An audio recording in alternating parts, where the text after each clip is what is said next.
प्यारे बच्चों, आज हम लोग हमारे हिंदू नववर्ष का स्वागत करने के लिए उसकी क्या तैयारी करते हैं, उसका क्या महत्व है, ये कब मनाया जाता है, ये सारी बातें जानेंगे।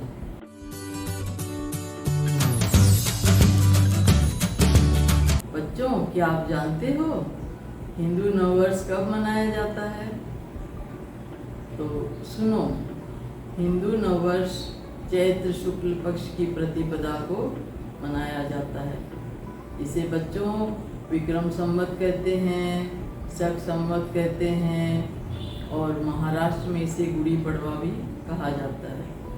विक्रम संवत इसका नाम इसलिए पड़ा बच्चों कि हमारे विक्रमादित्य जो राजा थे बहुत पराक्रमी थे और ईसा से 57-58 साल पहले उन्होंने वर्ष, दिन, महीने इनके सारे नामकरण किए थे। जैसे जो वार है हम लोग के सोमवार, रविवार, ये सारे जो नाम हम लोग दिनों के जो नाम बोले जाते हैं ना, रविवार, सोमवार, मंगलवार, बुधवार, तो ये सारे तो नाम बच्चों ग्रहों के नाम से है। तो विक्रमादित्य के ज़माने में बहुत खगोल शास्त्र बहुत उन्नत था, तो सारे दिनों के नाम, महीनों के नाम और वर्ष का आरंभ विक्रम संवत नाम से कहलाने लगा। और वैसे ही शक संवत के लिए कहा जाता है कि शालिवाहन राजा जो था उसके राज्य में एक कुम्हार ने मृत समान जो जनमानस था तो उसके अंदर में एकदम चेतना तैयार की और उनको पौरुष उनका जगाया और शत्रु का विनाश किया। तो इसमें दृष्टांत के लिए कहा जाता है कि जो कुम्हार का बेटा था उसने मूर्तियों में ही प्राण फूंके, परंतु बच्चों वो तो एक दृष्टांत है। ऐसे ही उसने उस समय के जो पुरुष थे वो एकदम मृत समान हो गए थे, एकदम खाओ पियो मस्त रहो, बस किसी ने अपने ऊपर समझ लीजिए हम लोगों को बंदी बना लिया है या हम लोगों पे शासन कर रहा है, उससे उनको ज़्यादा फर्क नहीं पड़ता था। तो शालिवाहन जब तैयार हुआ तो उसने देखा कि ये तो बहुत ही मतलब जीवन जो है ये जीने का तरीका ही नहीं है, स्वाभिमान कहीं है ही नहीं। तो उसने लोगों में चेतना का संचार किया, लोगों के पौरुष को जगाया। और हमारे वेद शास्त्र भी हम तो मनु की संतान हैं, यही धारणा है ना कि भाई मनु के द्वारा ही संसार की जो संरचना हुई, उसी के बाद से सारी जो सृष्टि है वो चली। तो मनु की संतान, तो वेदों में तो उनको अमृतस्य पुत्रो कहा गया है। तो शालिवाहन को बड़ा कष्ट होता था कि देखो ऐसे हम गौरवशाली हमारे जो पूर्वज हैं उनकी संतान हैं और हम लोग ऐसा दीनहीन जीवन जी रहे हैं। तो उसके बाद से वो शालिवाहन शक संवत भी कहलाने लगा। और महाराष्ट्र में बोलते हैं कि इसी दिन गुड़ी पड़वा, जैसे हर घर आंगन में पताका फहराई जाती है और इसको गुड़ी पड़वा कहा जाता है। और ना मतलब नया साल है, परंतु अलग अलग जगह में इसका अलग अलग नामकरण है। कोई जैसे हम लोग बोलते विक्रम संवत, शक संवत, गुड़ी पड़वा, तो बोलते कि वैसे ही रामचंद्र जी ने भी दक्षिण को बाली के त्रास से मुक्त किया था, तो उन्होंने भी आनंदित होकर घर घर में पताका फहराई थी, विजय पताका। तो इसको विजय का प्रतीक भी माना जाता है। और बच्चों हमारे जो पक्ष होते हैं, एक महीने में 2 पक्ष होते हैं, एक शुक्ल पक्ष होता है, एक कृष्ण पक्ष होता है। तो हम लोग विक्रम संवत शुक्ल पक्ष को ही क्यों मनाते हैं जानते हैं आप? क्योंकि कृष्ण पक्ष जो है वो है दिन दिन शनि शनि चंद्र की किरणें कम होती है और अमावस को चंद्र पूर्ण लुप्त हो जाता है, और अमावस के बाद शनि शनि शनि शनि चंद्र की किरणें वापिस जो है बढ़ने लगती है और पूर्णिमा के दिन जो है पूर्ण चांद हम लोग को दिखता है। तो ये जो शुक्ल पक्ष है ये प्रकाश का प्रतीक है और कृष्ण पक्ष है ये अंधकार का प्रतीक है। तो हमारे जो भी उत्सव है वो शुक्ल पक्ष में ही ज़्यादा आरंभ करने का हमारा जो विधान है, सबके यही प्रयास रहता है कि हम लोग अपने जीवन के हर लक्ष्य को प्रगति की तरफ अग्रसर करें। और बच्चों, इसी दिन से नवरात्रा का भी आरंभ होता है। नवरात्रा में जैसे साल में 4 नवरात्रा होते हैं, परंतु ऐसे ये चैत्र के नवरात्रा और आश्विन के नवरात्रा 2 प्रमुख है।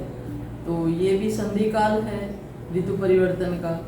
चैत्र का नवरात्रा है, सर्दी के बाद गर्मी का आगमन है, और आश्विन का नवरात्रा है वो वर्षा के बाद शीत ऋतु का आगमन रहता है। तो ये जो संधि काल है, इसमें भी बोलते हैं व्रत संयम नियम से आदमी को रहने से अनेक बीमारियों से बचा जा सकता है। तो हमारे ऋषि मुनि थे, वो बहुत विद्वान थे, खूब रिसर्च करके बहुत सोच समझ के उन्होंने हमारे हर उत्सव को हमारे जीवन में गूंथा था। और हमें भी उसके महत्व को, वैज्ञानिक महत्व को भी समझना चाहिए। और जो हमारे परिवेश को, पर्यावरण को जो पुष्ट करता है, पवित्र करता है, उस तरफ भी दृष्टिगोचर करना चाहिए। हमें हमारे उत्सवों को मनाने के संदर्भ में सोचना चाहिए कि भाई ये संदेश क्या देना चाह रहा है, नई पीढ़ी के लिए कितना उपयोगी है। और हमें बड़े उत्साह के साथ में हमारे उत्सवों को सेलिब्रेट करना चाहिए। और महाराष्ट्र में एक प्रथा और है बच्चों, मंदिर में नए नीम का भी सेवन करना इस ऋतु में बहुत फायदेमंद है। बुद्धि से रक्त शुद्धि होती है और शरीर है वो साल भर बीमारियों से बचा रहता है। तो मंदिरों में गुड़ी पड़वा के दिन मिश्री और नीम के पत्तियों का प्रसाद मिलता है। तो ये भी एक बोलते हैं रूपक है जीवन में। जैसे भाई दुख भी आता है, सुख भी आता है, तो नीम तो है कड़वा और मिश्री है मीठी। तो बोलते हैं कि दुख से घबराना नहीं और सुख में फूलना नहीं। तो भाई दुख के पीछे सुख है, सुख के पीछे दुख है।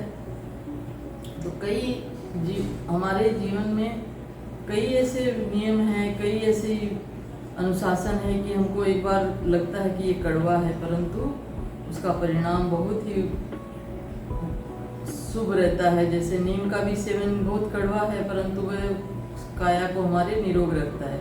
वैसे ही जीवन को स्वस्थ, सुंदर, मधुर बनाने के लिए कई नियम अगर हम लोगों को असुविधाजनक लगते होंगे, फिर भी हमें उसको जीवन विकास के लिए अपनाना चाहिए। तो प्यारे बच्चों, ये सारे उत्सव जो हमारे हैं, जो हमें संदेश देना चाहते हैं, उस संदेश को हमें खूब मन से स्वीकार करना चाहिए। और हमारा जो नया संवत है, इसमें ये हमें यही समझाता है ना कि भाई अंधकार से प्रकाश की तरफ, जैसे शुक्ल पक्ष की एकम से ये प्रतिपदा से नववर्ष प्रारंभ होता है। तो ये प्रकाश का द्योतक है।